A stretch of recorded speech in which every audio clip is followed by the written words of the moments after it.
Hola, Calamares. Volvemos con un nuevo programa y en esta ocasión os voy a presentar primero a Sergio Lejo, mi compañero Calamar Mayor del Reino. Este año, acuérdate, Sergio, que es el año de Sergius y Portux. Hemos cambiado. ¿Qué tal? ¿Cómo estáis, Calamares? Pues nada, un placer formar parte de este, ¿cómo le podríamos llamar ya duomvirato, ¿no? Duomvirato. Duodictadura podría ser. Bueno, y hoy vamos a traeros un tema muy especial, ¿no? Y vamos a hablaros de un personaje, ¿vale? De un personaje importantísimo en los tiempos finales del Imperio Romano, que podríamos llamarle, con el permiso de los que vendrían después, del único que vendría después, que para mí sí que es el último romano, podríamos Porque, decir Sergio, que... perdona, Dime. antes que lo diga, es que tú a Belisario le tienes mucho cariño, ¿eh? Pero Es que sigue, sigue. como si fuera de mi familia. Belisario es como si fuera un hermano mío más, ¿no? Entonces, con todo el respeto hacia Belisario, porque todavía no había nacido, todavía no sabía nadie que iba a aparecer en escena, pues hablaremos hoy de Flavio Aecio, del que hasta ese momento sí que se le podía considerar el último romano, por lo menos el último romano del Imperio Occidental, ¿no, Ángel? Sí, sí, es el último romano del Imperio Occidental, el último hombre fuerte del Imperio, incluso, ya hablaremos más adelante, más que su emperador, ¿eh? Y que cuando él murió, Roma creo que tardó 30 años en caer. O sea que es el último potente e importante de verdad.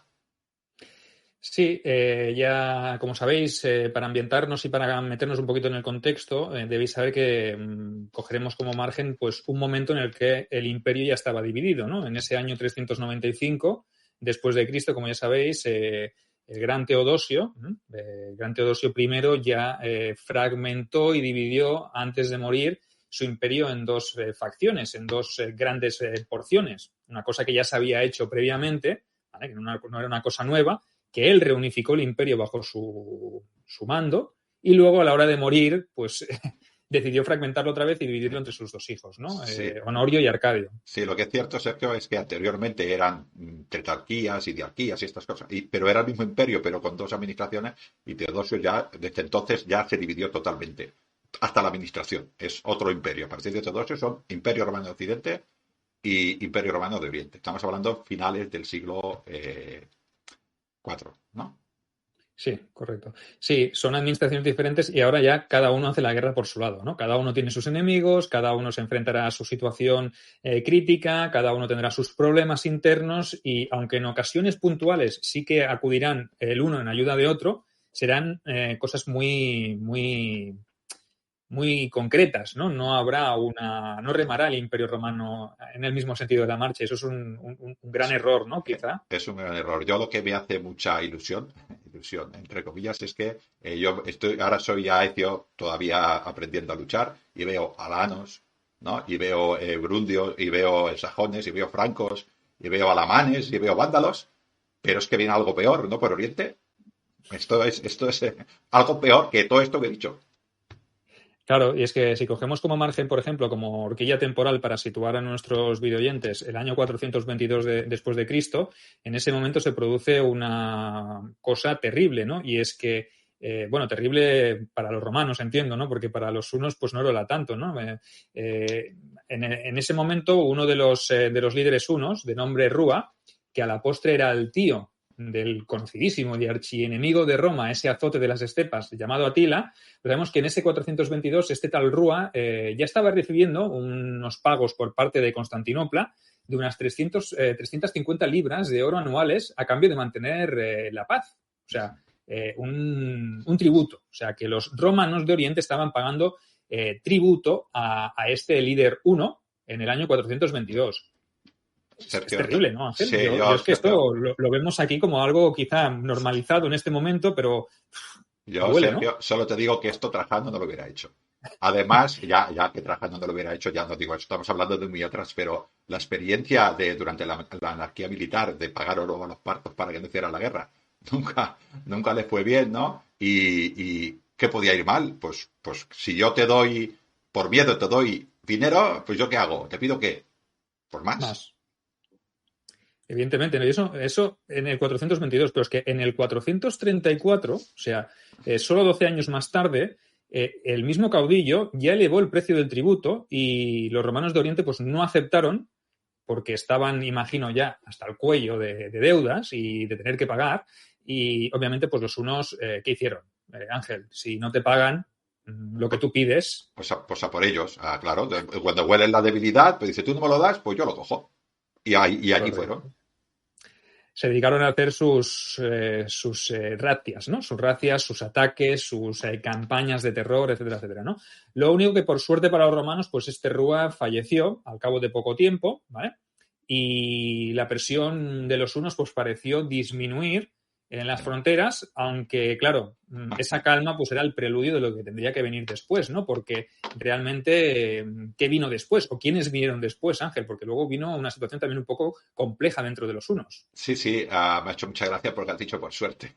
Bueno, la cosa que pararon un momentito y un tal, este que has dicho tú, el azote de Dios, Atila y su hermano, creo que se llama Bleda, no me quiero equivocar, estos dos cogieron el poder de los hunos, ¿no? Y se ve que este Atila tenía muchas ganas de guerra y evidentemente dijo, bueno, pues ya que hemos ido, pues volvemos. Y allí se los encontraron. Correcto. Sí. Y en el 440, o sea, 6 años después de que los romanos dejaran de pagar, la estructura del reino, del imperio, como lo queréis llamar, uno, ¿vale?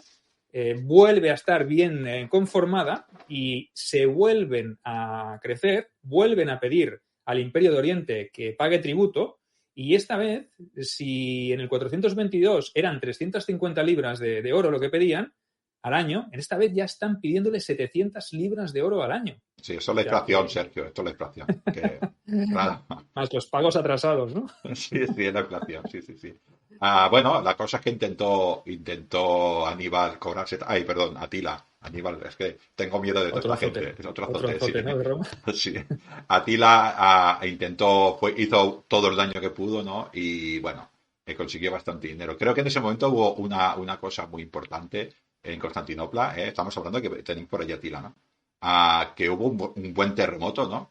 Y se derribaron estas murallas de defensa. Yo lo que a mí me parece muy interesante de este tema, igual tú no le das tanta importancia, pero yo, claro, allá en Constantinopla dijeron las murallas están derribadas, va a venir este hombre y nos va a matar. De hecho, se ve que Atila se dio cuenta, ¿no? Y cómo logró el general de la zona, seguramente sería el equivalente al prefecto del pretorio, siendo un nombre, pero el equivalente al prefecto del pretorio de allí de Constantinopla, cómo pudo conseguir a todos estos que después hicieron lo del anique, los del circo, los azules y los verdes, que hicieran ellos las murallas. Esto es como juntar Coca-Cola y Pepsi-Cola. Se pusieron a trabajar para hacerlo de las murallas. Sí, hombre, Ángel, teniendo en cuenta de que Atila 2 años antes había pasado por la piedra a su hermano y ya se había quedado como el líder único de los hunos, que había estado asolando y había estado aterrorizando a todos los habitantes del Imperio Romano de Oriente, pues imagínate, se nos caen las murallas por el terremoto y Atila se entera, ¿no? Y llega alguien diciendo, oye, que Atila está empezando a mover gente hacia aquí. Y el prefecto, me imagino ahí al prefecto de la ciudad de Constantinopla diciendo, chavales, os ponéis a trabajar todos juntos, o aquí no queda ni el tato, no habrá ni una puta carrera más del hipódromo. Sí, yo lo que quiero decir es un poquitín para no perdernos en la traducción, es como si en los años 60 la Rusia, la URSS de la Guerra Fría participara en algo con los Estados Unidos. Porque les interesa. Es esto, es esta bestialidad. Que lo digo para que. Bueno, la cosa es que llegó allí a Atila, con la muralla ya hecha, y el hombre siguió presionando, ¿no? Esto, ¿qué te iba a decir? Atila siguió presionando. Creo que los 700, los estercios, las 700 libras de oro que pedía, se quedaron cortas, ¿no? Sí, porque una vez llegó allí y se chocó con las murallas que se habían reconstruido a un ritmo frenético en unos 60 días, o sea, un logro histórico, ni los mejores ingenieros y arquitectos del antiguo Egipto ni de la vieja Roma pues eran capaces de construir tan rápido, ¿no? Ni los legionarios, ni la fuerza de trabajo legionaria, ¿no? Ríete de las murallas, ríete de las pirámides. Correcto. Pon a los azules y a los verdes a trabajar juntos y ponles una Atila que venga corriendo y te construyen unas murallas súper rápido, ¿no? Pero bueno, sí que en cuestiones de crisis o en tiempos complicados la gente saca fuerzas de donde no las hay, ¿no? Esta vez, pues Atila pidió 1.100 libras de oro anuales, incluyendo un pago inicial de 6.000 por los atrasos pendientes. Por eso te hablaba yo de la inflación. La inflación. Atila lo tenía apuntado, su contable, ¿no? Sí. No, yo no tenía esta faceta de los unos, yo pensaba que eran personas guerreros, fieros guerreros, pero se ve que también tenían algún tipo de funcionario que sabía contar bien, porque con todos los intereses creo que les pagaron hasta, creo que es 1.100 le tenían que pagar y los 6.000 de intereses. Esto y además arreglar las murallas. Correcto. Y es que además también les cedieron importantes cantidades de tierra. O sea que, como veis, el precio a pagar, desde mi punto de vista, fue bastante caro. Pero pienso que incluso y así, con todos esos gastos para Constantinopla, para el Imperio Romano de Oriente en este caso, todo eso seguía siendo más barato que hacerle la guerra a los hunos, porque eran temibles. Entonces, fue un trato justo para los romanos de Oriente. Parece, como mínimo, hay que reconocer que a los romanos de Oriente les salió bien por el momento. Les salió bien por el momento. Creo que queremos hablar de Aecio. Ha ido muy bien todo esto de explicar porque esta es la situación en la que se encuentra, ¿no? Y tenemos a Aecio de chiquitito por allá, no muy lejos, naciendo por allá al lado, ¿no? Y este es el personaje, porque si no hablamos de la época no podemos entender el personaje.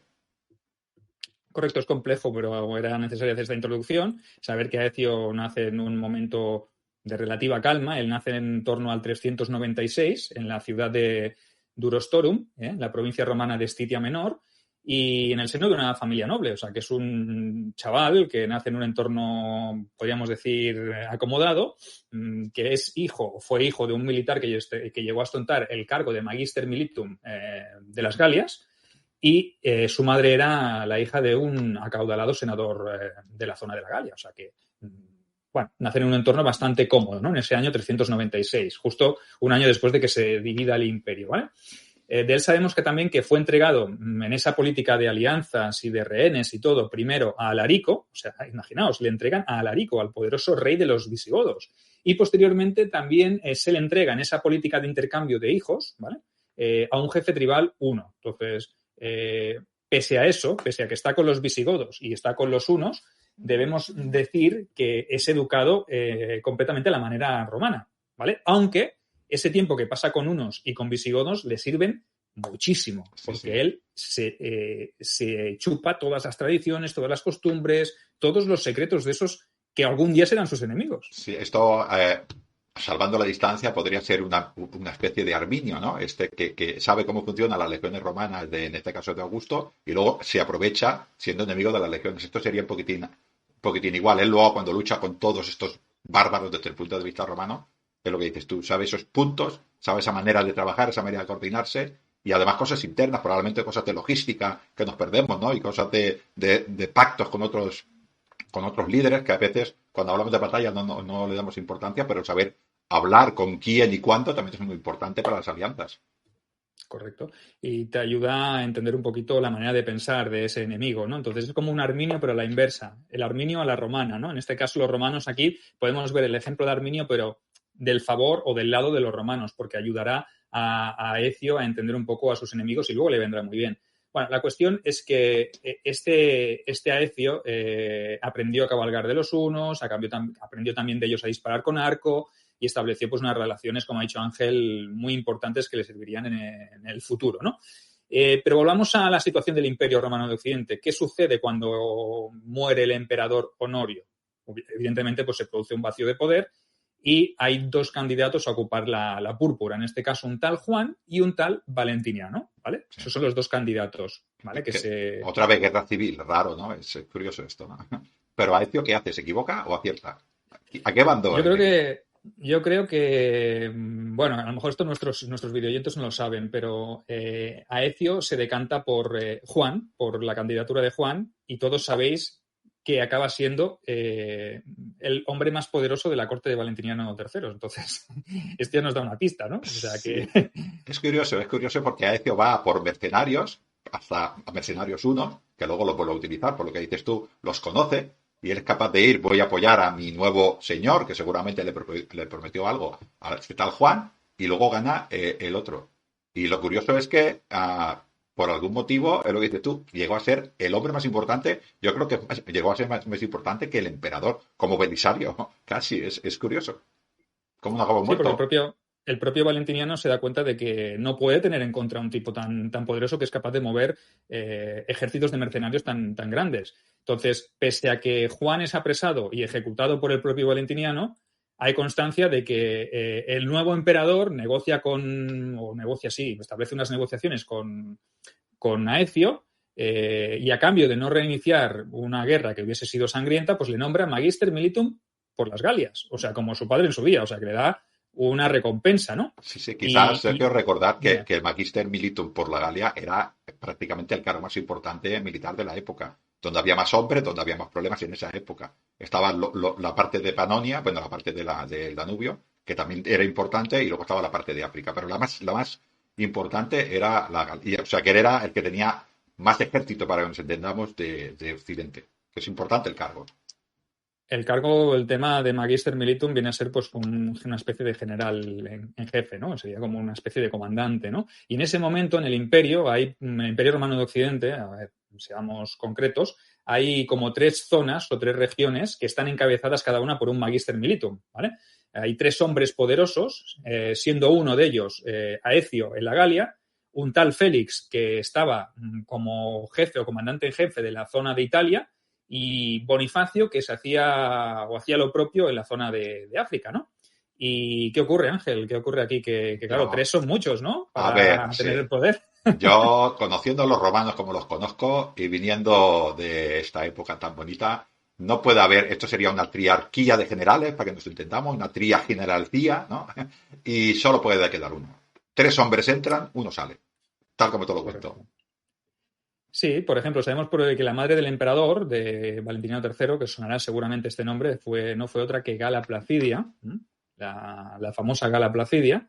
Siempre buscó, dicen las fuentes, que buscó la desaveniencia entre estos 3 hombres para que nunca hubiese uno que tuviera todo el poder concentrado en sus manos, porque de esa manera, si existía solo un hombre suficientemente poderoso con todos los ejércitos y todos los hombres a su disposición, podía poner en peligro el trono de su hijo. Realmente era bastante habitual que algún general victorioso y con mucho poder llegase incluso a desbancar al emperador y se autoproclamase. ¿Eso a qué te recuerda? ¿No te recuerda a tiempos del siglo III, ese convulso de la anarquía militar? Vamos, lo mismo, lo mismo. Ya estamos, es como siempre. Tenemos un general, bueno, ya tenemos anteriormente, ya tenemos emperadores fuertes que cohesionan el imperio y empezamos a tener debilidad y, pues, como no son fuertes, pues los generales van a por el imperio. Y esto fue lo que pasó. En el caso de Aecio, es cierto que parece que no era su intención, pero sí que es verdad que eliminó a estos que quizás estos sí que tuvieran igual alguna intención o sencillamente lo vería como enemigos o instigados por la madre del emperador. Él acabó con ellos, ¿no? Pero la cosa es que quedó como hombre importante de Roma y no se dirigió a Roma. Bueno, en este caso creo que la capital ya era Rávena, ¿no? Pero no se dirigió por ser jefe del imperio. No, él se encargó de liquidar primero a Félix, y en el año 433 pues derrotó a Bonifacio y se hizo con el poder militar absoluto en toda la parte occidental del imperio, ¿no? O sea, en ese momento ya no hay nadie que le pueda hacer sombra y, bueno, tenemos datos de que nos confirman que fue elegido hasta 3 veces cónsul de Roma. O sea, que esto también puede ser una estrategia por parte de Valentiniano de decir, uff, este tío es Sí, peligroso, este sí. tío lo voy a conformar, le voy a dar un rango importante para que no aspire a la púrpura, ¿no, Ángel? Sí, pídeme todo lo que quieras, menos la púrpura, ¿no? Yo creo que sí, ¿no? Claro. Quizás te voy a hacer otra pregunta porque hemos comparado con la anarquía militar. En la anarquía militar, ¿qué pasaba? Pues se peleaban los diferentes usurpadores contra el emperador y las fronteras quedaban sin soldados, ¿no? ¿Y qué hacían los bárbaros del norte? Pues atacaban. ¿No volvería a pasar lo mismo? Pues sí, evidentemente en el momento que se producen estas guerras intestinas, pues lo que hacen los bárbaros de las fronteras es aprovechar para meterse en territorio romano, ¿no?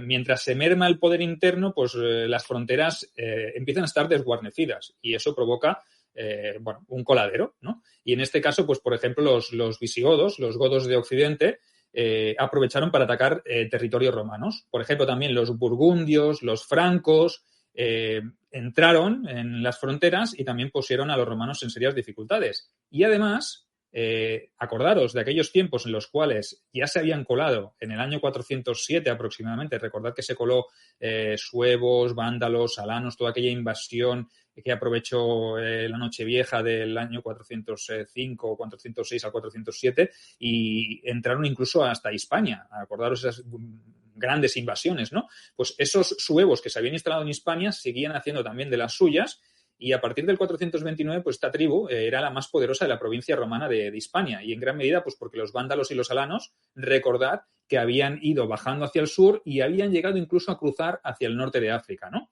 Recordad también a ese gran rey, Ángel, un fuera de serie ahí, aunque sea vándalo y te duela. Genserico, ¿te refieres? Correcto. Este tan malo. Este también fue un azote duro de roer. Lo que hemos dicho, tenemos aquí a suevos en Hispania, alanos y vándalos, y los romanos aquí, a ver quién es el que tiene la espada más grande, ¿no? Es una cosa increíble. Pero, ¿qué te iba a decir, Sergio? Todo puede empeorar, ¿no? Todo puede empeorar. Sí, los vándalos evidentemente fueron desplazándose hacia el este de África, capturando, saqueando ciudades. El magister Bonifacio, antes de que lo derrotara el gran Aecio, pues tuvo que plantar cara a estos vándalos, salió escaldado, por ello fue por lo que decidió probar suerte en Italia, donde se enfrentó a Aecio y allí fue donde acabó perdiendo incluso la vida, ¿no? Pero bueno, en el 435 pues ya tenemos a Flavio Aecio como amo y señor del Imperio de Occidente, ¿vale? De los territorios que quedan, porque el norte de África también debe considerarse ya propiedad de los vándalos, se ha perdido, es un territorio muy importante, ojo con el dato, porque siempre lo decimos, ¿no? El norte de África es como el granero un poco de Roma, ¿no? De la parte occidental, Sí, o sea sí. que hay que tener en cuenta ese detalle. En este 35 creo que solo se había perdido la provincia de Mauritania, todavía dijéramos lo que ahora la actual Faltaba Cartago. Cartago, ¿no? Faltaba Cartago, pero le quedaban tres telediarios y una película corta. Quiero decir que estaba ahí al lado. Porque, a ver, vamos a seguir otra vez hablando de lo de Aecio, porque con que no me acuerdo el nombre, es Genserico. Este hombre veía que iba, ¿no? ¿Y qué hizo otra vez Roma con este vándalo? ¿No me dirás que le volvió otra vez a dar dinero por paz? ¿Volvió a pasar esto? Pues evidentemente sí, compró esa paz, realmente, porque es que no tenía otra manera de actuar. O sea, con los problemas en las otras fronteras, si tú tienes que desplazar gente allí y no tienes efectivos suficientes para llevarlos, obviamente pues no te queda otra opción que pactar, ¿no? Pero bueno, a la vez que pactas, pues le estás dando o le estás demostrando a tu enemigo que eres débil, ¿no? ¿Y qué pasa cuando uno es débil? Pues que el otro se aprovecha. Acabo de decir que Cartago todavía no era, pues a partir de ahí Cartago se la quedaron. El granero, en este momento, era el granero de la Roma, el granero de Occidente. Teníamos a Egipto, pero en este caso, aunque no lo parezca, esta provincia de Cartago era muy rica también en cuanto a producción agrícola, ¿no? Y era, pues, es lo que se abastecía, en este caso, Roma, ¿no? Pues la perdió. En este momento la perdió. Claro, es lo que decimos, yo ahora lo digo un poco de broma, pero también a esto con que se encontró, quiero decir, se encontró con toda Europa levantada, con tribus vándalas, francas, sajonas, apretando por el norte y los vándalos en el sur. Tengo que ceder territorio de alguna manera, ¿no? Él supongo que dijo, pues igual si le doy la parte de Numidia, si le doy esta parte, se contenta, pero aquel hombre vio debilidad y dijo, Cartago para mí. Y entonces, claro, Aecio y Valentiniano dicen, hostia, esto hay que recuperarlo, ¿no? Pero solos no podemos. Entonces, ¿a quién le pido ayuda yo ahora para ir a recuperar esa provincia africana que es mía, evidentemente, que la voy a recuperar para mí? ¿Quién me queda de todo lo que me queda cerca para poderme ayudar? Pues mira, mis hermanos de Oriente, que ya hemos dicho pues que estaban, cada uno tenía sus problemas, ¿verdad? Sí, sí, no, y a veces, bueno, luego serán problemas comunes, pero sí cada uno tenía sus problemas. Hay que decir que el rey, creo que era Teodosio II, dijo, hombre, vamos a ayudar a mis hermanos, en esta época ya estaban separados, pero todavía tenían ese respeto mutuo y mandó a mucho ejército y una gran flota, dicen Sergio, que es una de las grandes flotas más importantes que se pudieron hacer en el Mediterráneo. O sea, quiero decir que ayudaron bastante. Pero claro, todo no es tan sencillo, ¿no? A veces las cosas parecen que te estás preparando una macrooperación allí y cuando tienes ya todo a punto y dices, los vándalos, el rey Genserico se van a cagar. Sí, pues pasa una cosa, Sergio. Pasa que pasó no sé qué, pero lo podríamos decir en el siguiente programa, ¿no? No sé qué Ah, pasó. pues mira, me parece muy bien. Normalmente soy yo el que corto, pero lo has visto aquí muy claro, ¿eh? Ya llevamos un buen rato de programa, evidentemente, y me parece un buen punto para dejar aquí o generar la duda, ¿no? En los videoyentes y que se espere una semanita. Tú imagínate todas las tropas del Imperio de Oriente, todas las tropas del Imperio de Occidente, o las máximas tropas posibles, un montón de barcos para cruzar de Sicilia hacia Cartago, hacia esta provincia de África, y nos vamos hasta el siguiente programa. Me parece perfecto. Qué malo que eres. Ahora te quedas tú como el malo de la película, ¿eh?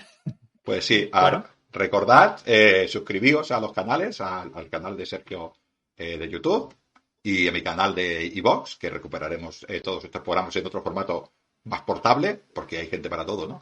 Y campanita y suscripción. pues con esto nos despedimos y os tendréis que esperar una semanita más para saber qué pasó. Así que, calamares, que tengáis una feliz semana y no nos maldigáis mucho, ¿eh? ¿No? Saludos. Hasta luego.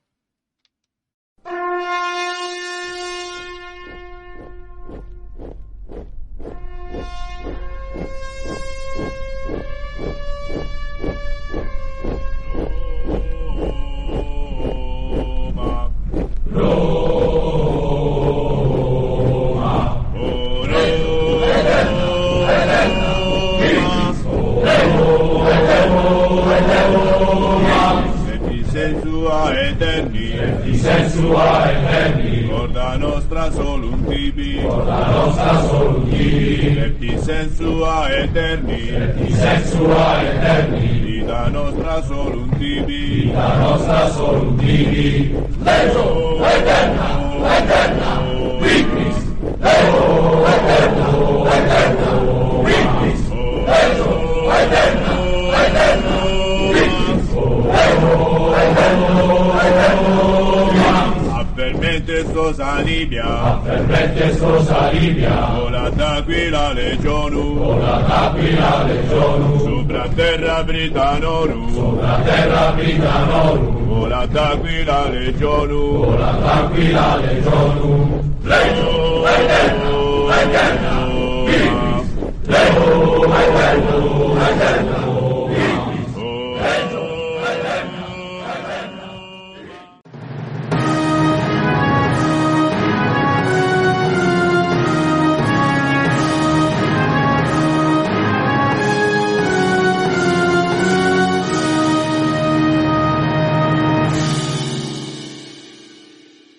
Hola de nuevo, calamares. Volvemos en esta segunda vez, este segundo programa, para hablar sobre Fabio Aecio, el último romano. Pero antes de seguir, os presentaré a mi compañero Sergius, una guest muy importante de Roma, y ya veréis cómo vamos a cambiar los libros de historia. Sergio, ¿cómo estás? ¿Qué tal, calamares? ¿Qué tal, calamar mayor? Pues aquí, preparado para retomar el relato donde lo dejamos, ¿no? En aquel punto tan crítico, bueno, tan eufórico para Roma, para las dos Romas que estaban allí ya preparando esa mega campaña de conquista para recuperar el reino de África, todo el norte de África en general, ¿no? O sea que un buen momento, ¿no? Para cortar. Les dejaste con la miel en los labios y ahora pues la gente nos ha estado insultando toda esta semana. Tengo que decir que las personas que nos oyen pueden que me insulten, pero tú también me has mandado WhatsApp diciendo que me pasé.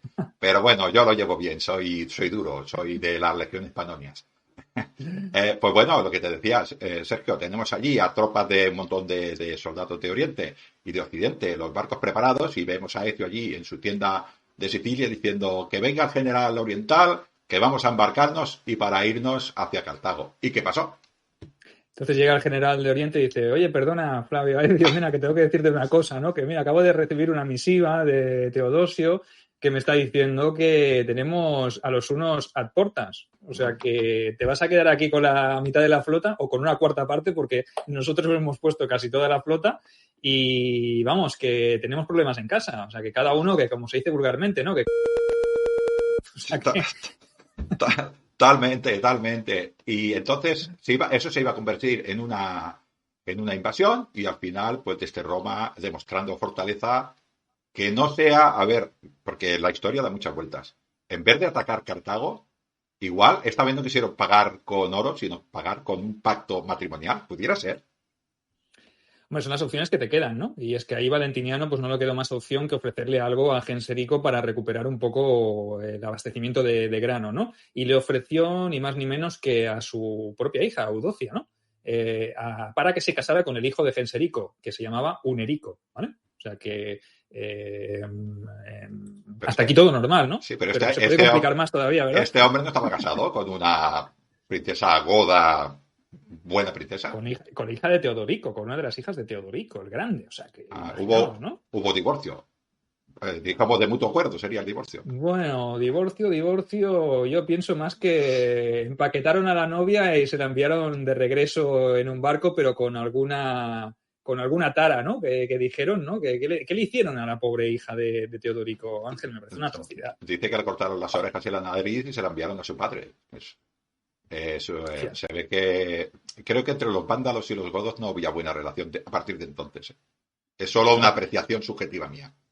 Que tú ponte que eres genserico y dices, hostia, pues tengo a los romanos aquí que me van a preparar una campaña, lo que sea, o lo que fuera, y me ofrecen a su hija, pues oye, me interesa quizás más estar en buenas relaciones con los romanos que con los godos que están, o los visigodos, que están ahí al norte de la Galia, sí, o al este, tocando Britania, y claro, no me interesa, los tengo a los romanos más cerca, entonces, a la hija de Teodorico, para casa, pero era necesario hacerlo de esa manera. No era necesario, pero se ve que los vándalos son vándalos por algo, ¿no? Yo me quiero imaginar que todo esto iba a cambio pues de trigo, pero claro, seguramente los vándalos cobrarían oro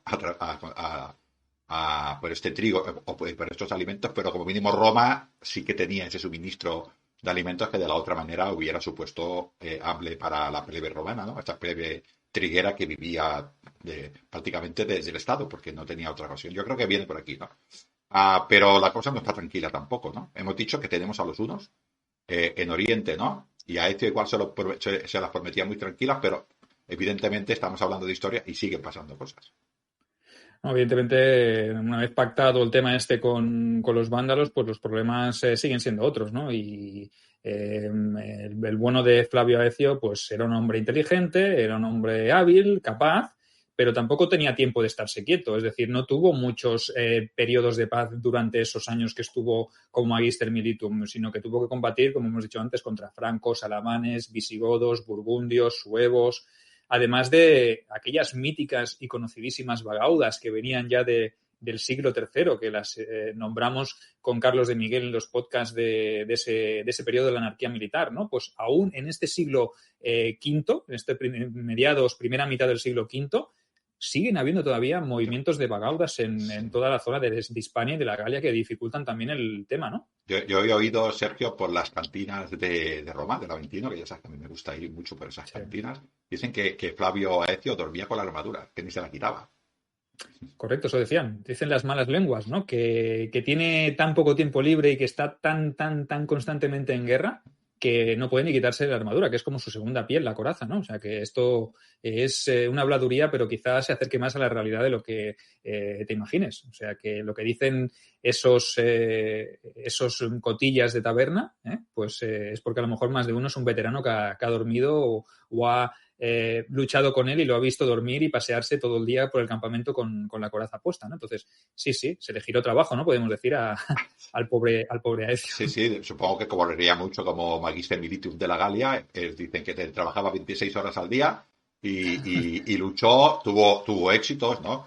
Contra los burundios. Estos habían hecho un reino allí bastante en la provincia, bueno, en la Galia prácticamente, y bueno, y consiguió rescatar esa zona. En la parte de Hispania de los suevos no pudo, los alanos parece que sí que pasaron al otro lado de Hispania, se controló bastante, ¿no? O sea, tuvo algunos éxitos. Y bueno, esta cosa de aquí parecía que se estaba controlando, pero parece un suceso. Ahora vamos a...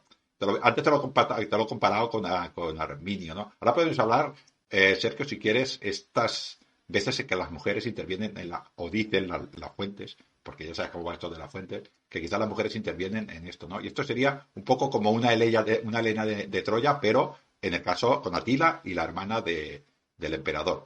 Estamos a Aecio luchando contra todos estos, ¿no?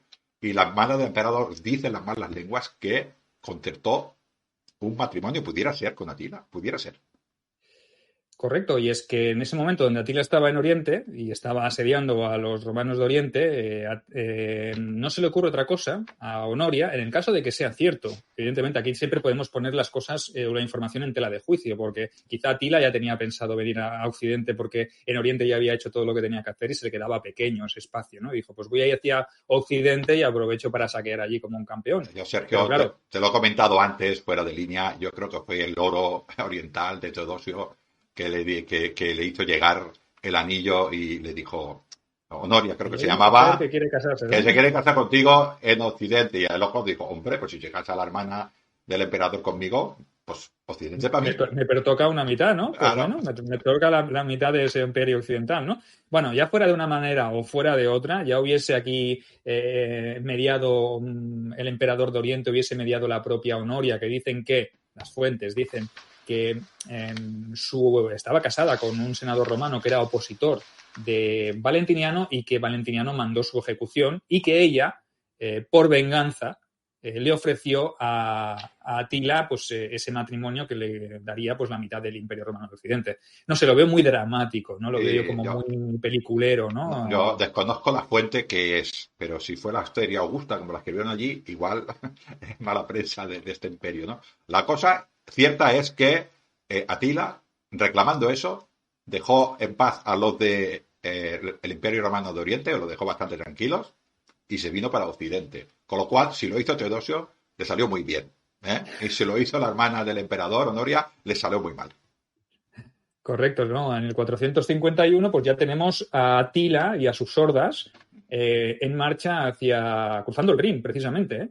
Imagínate lo curioso lo cómico de la cosa, ¿no? El Rin, el otrora esa gran frontera del limes renano, que en este momento se convierte en un coladero, ¿no? Y entran los hunos y lo que hacen es dirigirse a conquistar muchas de las ciudades romanas de Occidente, entre ellas la poderosa Tréveris, que había sido incluso capital del imperio en varias ocasiones. O sea que es un hecho destacado, ¿no? Y el ejército de Atila, que estaba conformado no solo por unos, sino por aliados, tribus vasallas, como por ejemplo los godos de Oriente, los ostrogodos, siguió avanzando, aunque se frenó en seco en Orleans. En Orleans se produjo un largo asedio que acabó pues no muy bien, porque los godos no eran maestros de la poliorcética, entonces no pudieron tomar una ciudad bien fortificada, bien guarnecida, ¿verdad? Sí, quizás entre las hordas de Atila estaban los ostrogodos, que no dejaban de ser godos, y godos en un lado, godos en el otro, igual no fueron capaces de tomar Orleans. Pero aquí sí que tenemos, creo yo,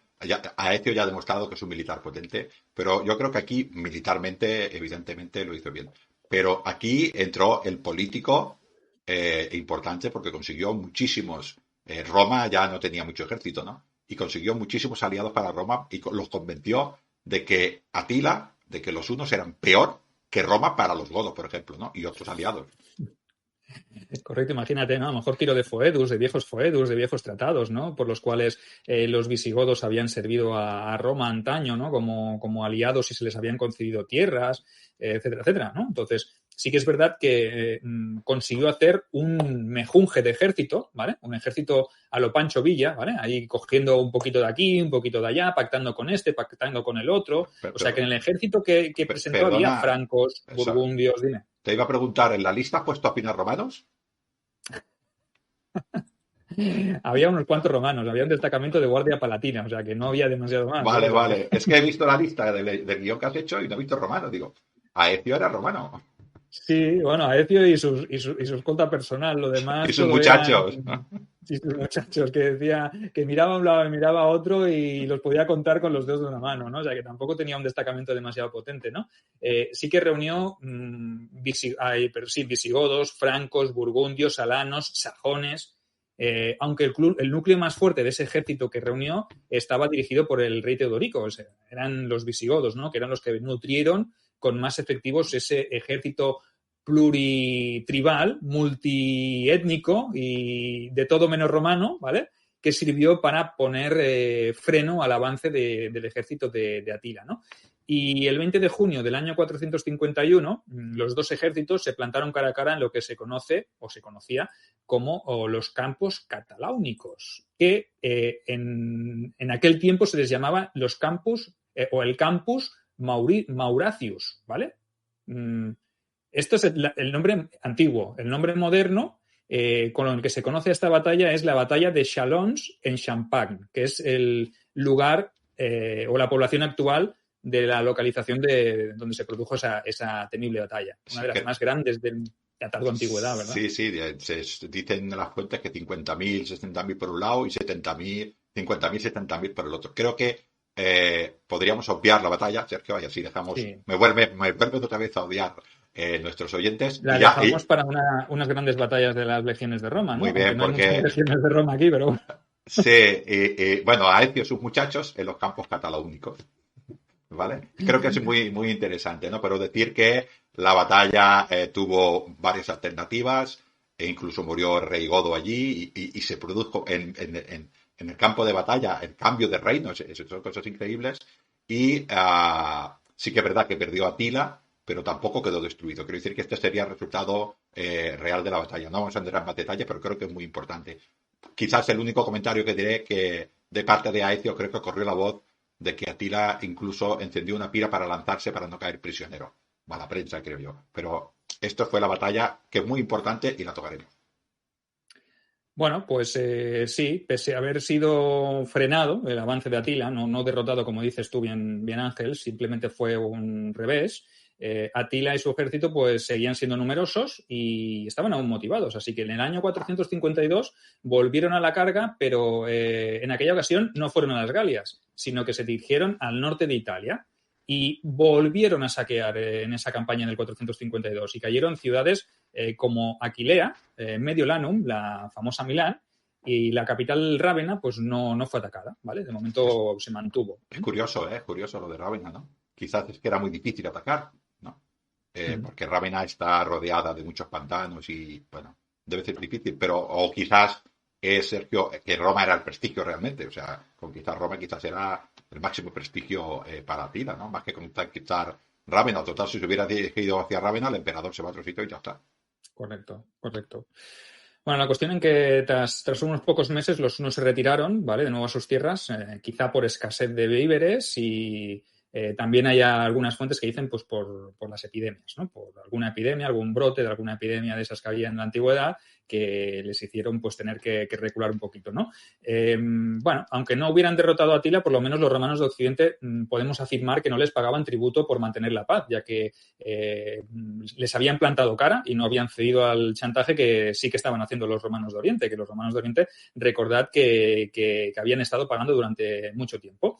Y ahora que sale el Imperio de Romano a Oriente, pues ¿qué pasó cuando fallece en el 450 Teodosio, Ángel? ¿Algo diferente?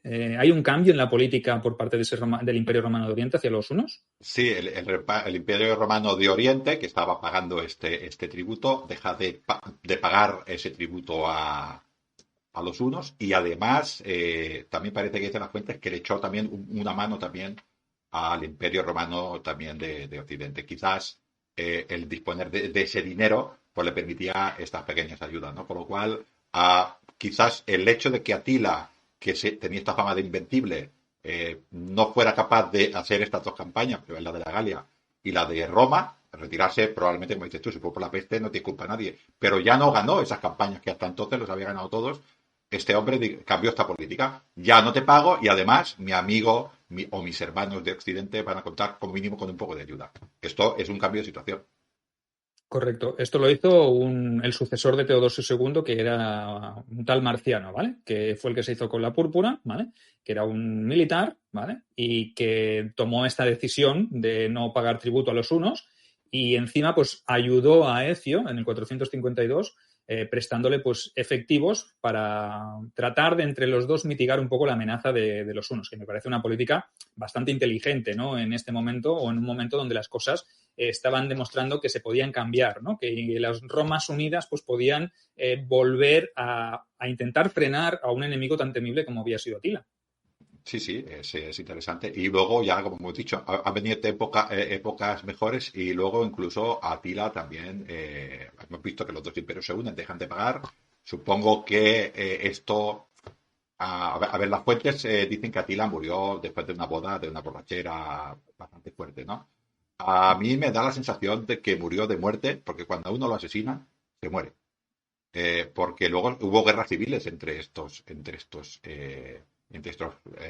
líderes o estos herederos, los hijos de Atila, porque no dejó en principio ningún heredero destinado para el reino, porque probablemente él no quería morir, ¿no? No sé si por allí hubo oro, hubo cualquier cosa, la cosa que murió Atila y parece que las cosas se establecieron un poco los hunos sin dejar de ser una super amenaza, al no tener este super líder, pues bueno, ya no molestaron tanto y esto yo supongo que en principio es bueno para los dos imperios. Oye, ¿tú crees realmente que murió por una hemorragia interna de una borrachera? ¿O que hubo ahí oro romano de Oriente y de Occidente, sacaron los últimos ahorros que tenían allí en un rinconcito en el último cofre y dijeron, vamos a pagar a alguien para que se lo cargue y que nos quite la amenaza de una vez por todas? Porque ahora que demostramos que Atila es débil y que puede ser vencido, pues oye, aprovechemos esta dinámica, esta buena dinámica positiva, pues para acabar con él. Es posible que exista esta versión. Tampoco nos lo van a explicar ni nos lo van a reconocer los autores clásicos. O sea que, No, yo creo que Roma no paga traidores, pero paga asesinos. Y pagó algunas de aquellas y lo mataron porque es lo que hemos dicho, ya perdió esa fama de invencible y de que lo iba a conquistar todo. Y estos, ya sabes cómo van estas tribus de Oriente y el líder tiene que demostrar que es el más fuerte. En el momento que huelen debilidad, otro coge el poder. Funcionaba igual en los godos y ha funcionado en este tipo de, pues en los queruzcos y en todo ese tipo de tribus y también allí en Oriente también funcionaban un poquitín así. En cuanto el líder se ve que es un poco débil, sale alguien y se lo lleva adelante. Yo creo que pasó. Ahora, yo creo que lo incentivaron, que yo no creo que moriría de una borrachera de una boda. A mí me parece muy absurdo. que este hombre se pillaría cada borrachera que tampoco le iba de una más, ¿no? O sea, que estaban tan acostumbrados a vivir y a beber y a darle al vinaco que... ¿Cómo iba a morir, Sergio, el azote de esto? ¿Con una muerte digna en batalla encima del caballo luchando contra 300 romanos? ¿O en una boda borracho? Pues es más indigno morir de esta manera. Yo creo que está la mala prensa. Correcto. Bueno, ¿y qué pasó con Aecio? Porque después de eliminar esta amenaza que era Atila y de que la guerra civil entre los hunos empezara a hacer su mella y dejara de molestar a los romanos de Oriente, ¿qué sucede con Aecio? Triunfante, ¿no? Vencedor de todos los azotes, ¿no? Pues sí, Aecio lo que pasa es que cuando un homo militar es como Aecio ya no hace tanta falta, ya no hace tanta guerra, pues poquito a poquito pues fue perdiendo este poder. Tenía mucha fama y la fama y el poder lo que eran son envidias, ¿no? Y yo creo que vio un poquitín perder su integridad. Se llevó mucho en todos los pactos, ¿no? Matrimoniales. Intentó un poquitín, pues maniobrar de manera de poder salvar, porque igual solo habría, un poquitín su situación. Intentó casar a su hijo, no sé si es así, a ver, sí, intentó casar a su hijo con una de las hijas de Valentiniano III, con Placidia, ¿no? Sí, pero le salió mal porque el emperador ya tenía otra idea para su futuro, ¿no? Ya había dictado sentencia y ya tenía un plan elaborado para deshacerse de su principal amenaza, ¿no? De un candidato que si se veía en peligro también podía reaccionar de una manera bastante más radical, ¿no? Volvemos a hablar de los emperadores débiles. Nos encontramos a Aecio con un ejército potente que sabe luchar, Aecio sus muchachos romanos y un montón de pueblos federados bárbaros, pero estos ahora mismo ya no tienen tanta guerra. Les es muy fácil volverse hacia Roma, ¿no? Es decir, que cuando el emperador es débil, pues tiene este miedo, ¿no? No sé si Aecio quería hacerlo o no, pero el hombre seguramente le dijo, no, yo vamos a hacerlo bien, mi hija, y luego ya en todo caso mi hijo. Sí, el emperador tenía otros planes para Aecio y a través de un tal Petronio Máximo lo convocó al palacio para hablar con él. Hubo parece que hubo una discusión y tal. La cosa que este hombre, o el emperador incluso, dicen que lo mataron a Aecio directamente. Eso ocurrió en septiembre del año 454, o sea que tenemos que Aecio nació en el 396 y murió en septiembre del 454 de una manera pues bastante poco digna también, ¿no? Para un gran militar que había salvado el imperio en muchas ocasiones, el imperio occidental, que había luchado, había sangrado, había pactado, había traicionado seguramente con oro a los hunos de alguna manera. Seguramente nefasta. También había iniciado una política basada en las alianzas y había ayudado a Valentiniano a pactar con Genserico. Había convocado al gran Teodorico y lo había obligado casi a luchar contra Atila. Y bueno, todo por esas relaciones que había establecido. Pero ¿cuál es la recompensa de un gran militar, de un gran estratega, si tiene a un señor mediocre al que servir? Pues una muerte infame como fue la que le ocurrió, ¿no? Sí, es cierto que salvó a Roma estos años, estos 30 y pico de años, ¿no? Desde la batalla hasta que cayó Roma. Quizás si no hubiera muerto, pues no sabemos tampoco qué hubiera pasado, ¿no? Pero la cosa es que este emperador lo mató, pero tampoco le sirvió de mucho, porque como olieron, vuelvo a repetir lo mismo, olieron sus mismos hombres que este emperador era flojo, pues creo que tardó 6 meses, un poco menos, en que le volvieran a hacer lo mismo a él. Fue ese Petronio Máximo, el mismo que le había instigado a él para matar a Aecio, el que contrató, dicen también, a 2 miembros de la guardia personal de Aecio y orquestó el asesinato de Valentiniano, y que posteriormente se autoproclamó también el emperador, ¿vale? O sea que esta es la triste historia de Aecio, la relación que guardó con Atila, con los hunos, con el Imperio de Oriente, con Valentiniano. O sea, ¿cuántos personajazos hemos tratado en estos 2 programas que le hemos dedicado al último gran romano de Occidente, ¿no? Y bueno, como tú bien dices, Ángel, el futuro del Imperio Romano de Occidente estaba ya labradísimo, ¿no? En ese momento ya no habría una sucesión de emperadores, alguno de ellos, incluso Mayoriano, intentaría o haría algún hálito de esperanza de volver a recuperar territorio, pero un espejismo, ¿verdad?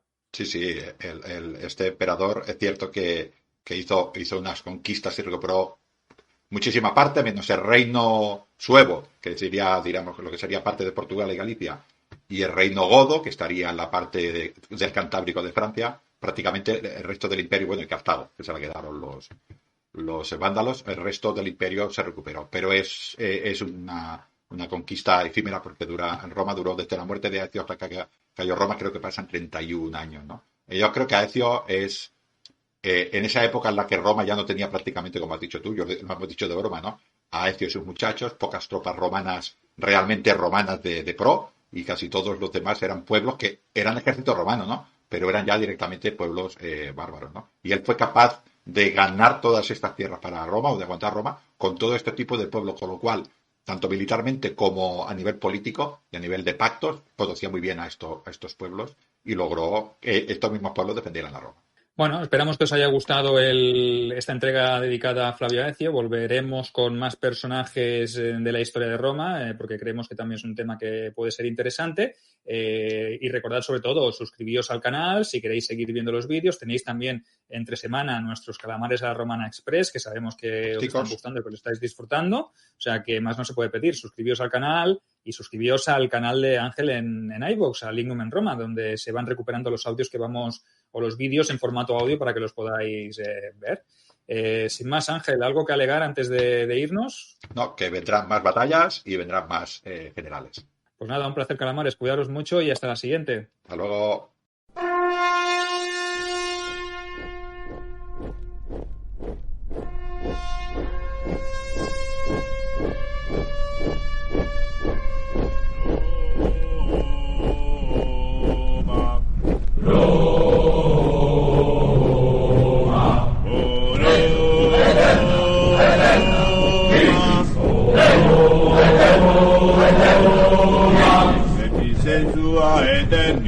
Sensua eterni, orda nostra solum tibi, lepti sensua eterni, ida nostra solum tibi, Leo eterna, victis, Leo eterna, victis, Leo eterna, victis, Leo eterna. Fermentes cosa Libia, vola d'Aquila legionu, sopra terra Britanorum, vola d'Aquila legionu, Leo eterna,